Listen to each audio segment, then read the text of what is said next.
बिस्मिल्लाहिर्रहमानिर्रहीम, अस्सलाम वालेकुम। मैं हूं माजिद खालिद और आप लोग देख रहे हैं जी राइजोनिक मार्केटिंग। राइजोनिक मार्केटिंग के प्लेटफॉर्म से हमारी कोशिश होती है कि रावलपिंडी और इस्लामाबाद में जो अच्छे हाउसिंग प्रोजेक्ट हैं उन तमाम की डिटेल अपने इस चैनल पर आप लोगों के साथ शेयर की जाए। आज की वीडियो में जी हम आपके साथ एक अपडेट शेयर करेंगे रावलपिंडी डेवलपमेंट अथॉरिटी की तरफ से कि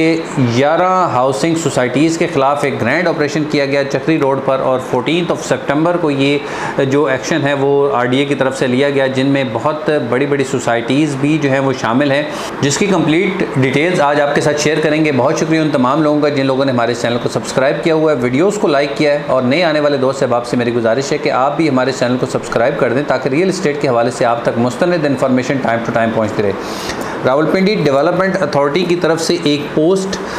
14 सितंबर की कमिश्नर रावलपिंडी की हिदायत पर कायम टास्क फोर्स की बड़ी कार्रवाई। टास्क फोर्स ने 11 गैर कानूनी हाउसिंग स्कीमों के खिलाफ ग्रैंड ऑपरेशन किया। टास्क फोर्स ने रावल इनक्लेव, हैदर रेजिडेंशिया, पार ज़मीन टाउन, अलहरम सिटी, दानियाल अलहरम ब्लॉक, तामीर garden, Khan builders, mannan city, multi garden phase 2, Faisal town phase 2 और कैपिटल स्मार्ट सिटी एक्सटेंशन नामी गैर कानूनी हाउसिंग स्कीमों के दफातर, main gates, dividers, billboards और रोड इंफ्रास्ट्रक्चर को मस्मार कर दिया।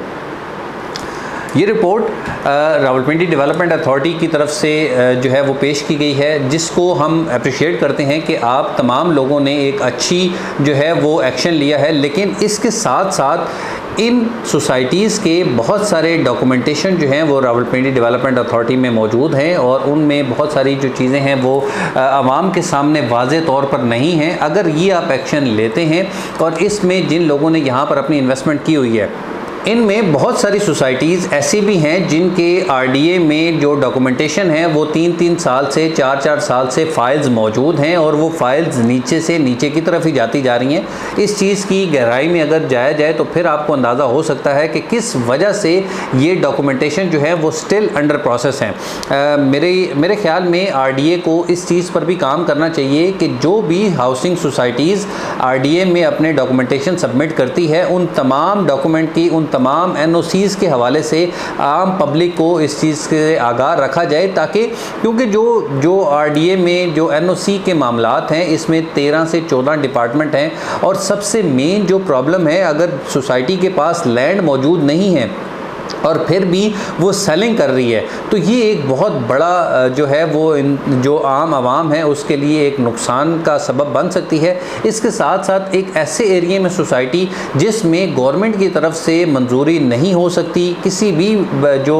इशू है जिसकी वजह से वहाँ पर मंजूरी नहीं हो सकती, और उस जगह पर सोसाइटी की सेलिंग करना, ये ऐसे इश्यूज़ हैं जिनको पब्लिकली हाईलाइट करना चाहिए और इसका जो रीज़न है वो ज़रूर रखना चाहिए ताकि अंदाज़ा हो सके कि क्या यहाँ पर सोसाइटी के पास लैंड की एक्विजिशन नहीं है, क्या सोसाइटी का किसी ऐसे इदारे के पास जो है वो NOC क्लियर नहीं हो रहा, जो मतलब एक एविएशन का है या गैस का है या इलेक्ट्रिसिटी का है या वासा का है या और बहुत सारे इदारे हैं। तो ये तमाम चीज़ें जो हैं वाज़ेह होनी चाहिए ताकि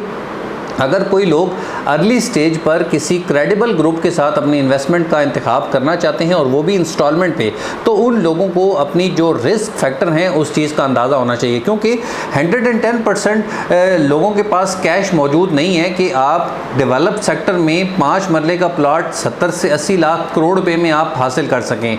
महदूद सी जो इनकम है उसमें रहते हुए आपको अच्छे प्रोजेक्ट में इंस्टॉलमेंट पे अगर इन्वेस्टमेंट करने का मौका मिलता है तो उसमें भी आपको इस चीज़ का अंदाज़ा होना चाहिए कि यार कि इस सोसाइटी में इसके पास लैंड मौजूद है, इतनी लैंड इनके पास ऑलरेडी मौजूद है और इतनी इन्होंने RDA में सबमिट की है। RDA की जो डॉक्यूमेंटेशन है उसमें ये 10% तक मौजूद हैं, 20% तक हैं, 30% तक हैं, 40% तक हैं और इतना काम इनका पेंडिंग है और 1 से 1.5 महीने में 2 महीने में इनका प्रोसेस जो है वो कंप्लीट कर दिया जाएगा। RDA ने बहुत अच्छा एक्शन लिया जी सोसाइटीज़ के ख़िलाफ़, लेकिन RDA को अपने काम पर भी थोड़ा सा फोकस करना चाहिए ताकि जिन अच्छी सोसाइटीज़ में लोगों को इन्वेस्टमेंट करने का मौका मिल रहा है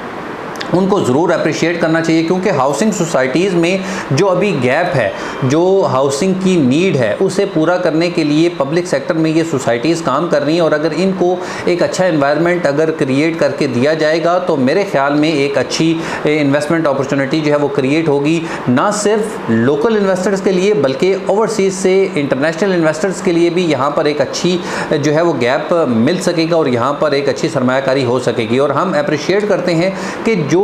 इल्लीगल हाउसिंग सोसाइटीज़ हैं, जिनके पास लैंड मौजूद नहीं है, जिन लोगों ने गवर्नमेंट की जो पॉलिसीज़ हैं उनको फॉलो नहीं किया गया, उनके ख़िलाफ़ एक्शन होना चाहिए। लेकिन जो लोग ऑलरेडी क्यू में मौजूद हैं, साल 2 साल 3 साल से ऑलरेडी क्यू में मौजूद हैं, उन लोगों पे भी जो है वो आपको RDA को, जो दूसरे इदारे हैं, इन लोगों को देखना चाहिए, इनके प्रोसेस को आसान करना चाहिए, ताकि जिन लोगों ने यहाँ पर इन्वेस्टमेंट की है या जो लोग अपनी इन्वेस्टमेंट यहाँ पर करना चाह रहे हैं, अच्छे ग्रुप के साथ इन्वेस्टमेंट करना चाह रहे हैं, तो उनको एक मौका मिल सके। वो लोग यहाँ पर अपने रिस्क को देखते हुए,